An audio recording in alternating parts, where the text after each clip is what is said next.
Hey friends, Dan Scott here, and in a world of increasing lawlessness, we need to perceive that the holy ones will judge the cosmos.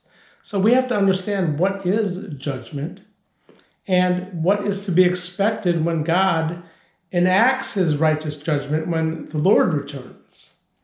Because I don't think many of us are perceiving this in the outcalled, in the church. And this is why I'm making this video here.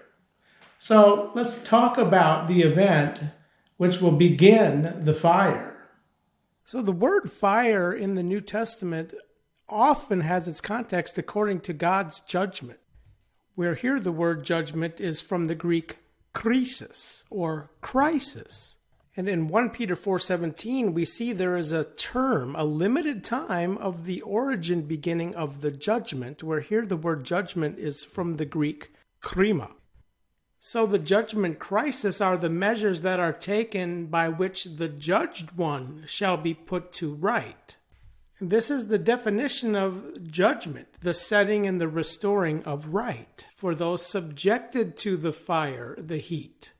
And in the DLT, the crisis is always seen with the italic NT at the end, unlike krima, also translated judgment, where those who God establishes as judges will be the ones to administer the fire, to enforce that sentence and the crisis, namely the angels of his ability in a flame of fire. 2 Thessalonians chapter 1, verses 7 and 8. Now, concerning the judges, do you not perceive that the holy ones will judge the cosmos, which will be when again the Father leads the aforeborn, the Son, into the dwellage, which we'll talk more about here in a moment. And real quick, understand that holy ones are hallowed ones. And simply those who are hallowed in the outcalled, her, have given themselves as standby, not having spot or wrinkle or any such things. So simply not all of the faithing ones are yet hallowed, but of course all of the hallowed ones are faithing. So it's the holy ones specifically who will be established as judges, where others will be subordinated through various degrees of judgment crisis to bring into the completion all of the holy ones, each according to their own orders. Where now here in Hebrews 1:8 we see the staff of the straightening is the staff of his regency. So the staff is a symbol of those who have authority to implement and enforce the judgment, to officiate over those being judged. Again, to whatever degree of crisis is necessary to bring such.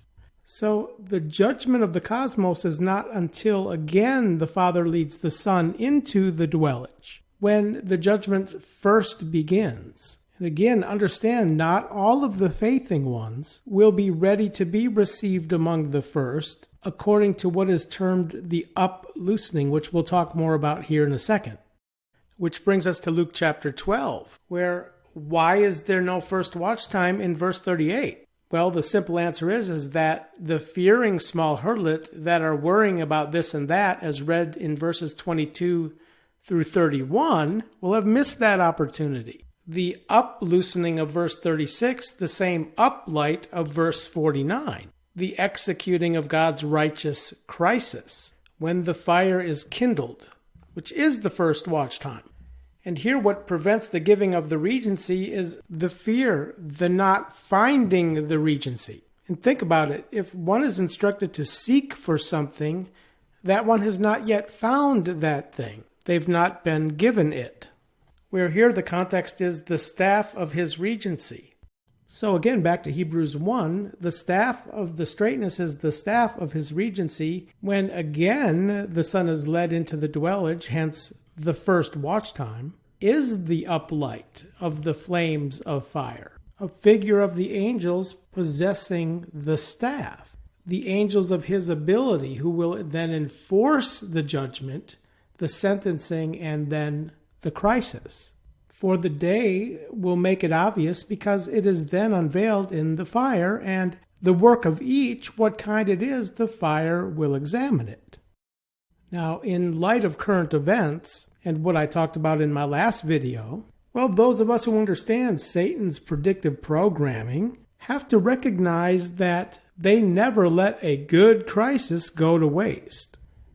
And I'm 100% convinced that indeed, when the fire is uplit, and to the angels he says, who is making the spirits to his angels and the flames of fire to his officiators, sadly, most of the church, the outcalled, will believe the falsification. Think about it. Perhaps we need some outside universal threat to make us recognize this common bound. I occasionally think how quickly our differences worldwide would vanish if we were facing an alien threat from outside this world.